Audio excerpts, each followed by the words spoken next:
ನಮಸ್ಕಾರ ನನ್ನ ಪ್ರೀತಿಯ ಗ್ರಾಹಕರೇ, ಇದು ನಿಮಗೆ ಕಿವಿ ಮಾತು. ಯಾಕೆ ಅಂತ ಹೇಳಿದ್ರೆ ತುಂಬ ಬಿಸಿಲಿದೆ, ಬಿಸಿಲು ಭಯಂಕರವಾದ ಬಿಸಿಲು. ಅದರಿಂದ ತಮ್ಮ ಗಾಡಿಗಳನ್ನ ನಿಲ್ಲಿಸುವಾಗ ನೆರಳು ಹುಡುಕಿ ನಿಲ್ಲಿಸಿ.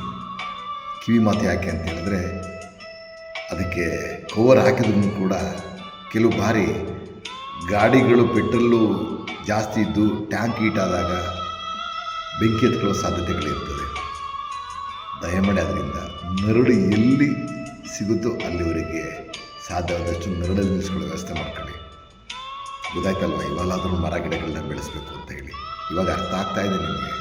ಹಾಗೆಯೇ ಮತ್ತು ನಿಮ್ಮ ಮನೆ ಮುಂಭಾಗದಲ್ಲಿ ಎಲ್ಲಾದರೂ ತಣ್ಣನೆ ಯಾವುದೇ ಹೂವಿನ ಕುಂದನೋ ಅಥವಾ ಇಟ್ಟಿಗೆಗಳೋ ಅಥವಾ ಏನಾದ್ರೂ ಈ ಟೈರ್ಗಳೆಲ್ಲ ಇಟ್ಟಿರ್ತೀರ, ಅಲ್ಲಿ ಸ್ವಲ್ಪ ತಣ್ಣಗಿರುತ್ತೆ. ಅಲ್ಲಿಗೆ ಕೆಲವು ಬಾರಿ ಹಾವುಗಳು ಬರಗಳು ಸಾಧ್ಯತೆಗಳಿರ್ತದೆ. ಅದರಿಂದ ಸ್ವಲ್ಪ ಎಚ್ಚರಿಕೆಯಲ್ಲಿರಿ.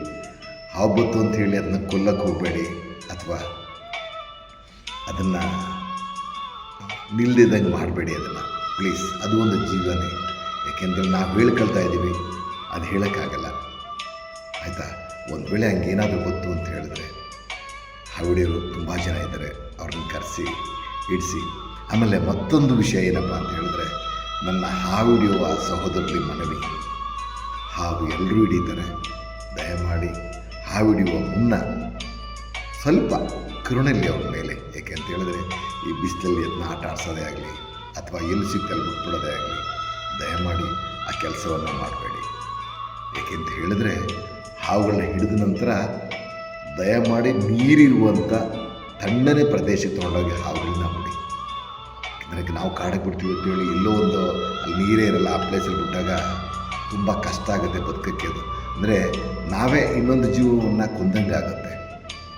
ಅದರಿಂದ ಈ ದೊಡ್ಡ ದೊಡ್ಡ ಕೆರೆಗಳು ಅಕ್ಕಪಕ್ಕದಲ್ಲಿ ಅಥವಾ ನದಿಗಳು ಹೊಳೆಗಳು ಈ ಥರ ಇರ್ತದೆ, ಅಂಥ ಪ್ಲೇಸಿಗೆ ತೊಗೊಂಡೋಗ್ಬಿಟ್ರೆ ತನಗೆ ಯಾಗೋ ಜೀವಿಸ್ಕೊಳ್ತವೆ ಅವು. ಯಾಕೆ ಅಂತ ಹೇಳಿದ್ರೆ ನನಗೆ ಯಾಕೆ ಹೇಳೋದು ಅಂತ ಹೇಳಿದ್ರೆ, ಹಾವಿಲ್ಲ ಅಂತ ಹೇಳಿದ್ರೆ ಮನುಷ್ಯನ ಜೀವನ ಭಾರಿ ಕಷ್ಟ.